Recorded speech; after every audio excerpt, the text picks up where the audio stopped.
Bununla da iyi anlaştın.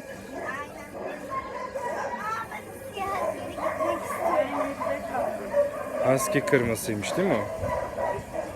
Baba Asya hadi geri gidelim mi? Gidelim.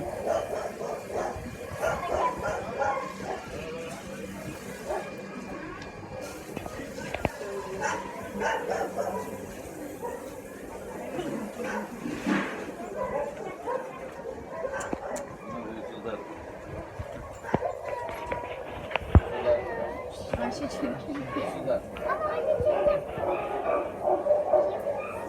Arkadaşlar size yaslanması sizi sevdiğini gösteriyor. Yani şu hareketi. Bırakmıyor beni geldiğimizden.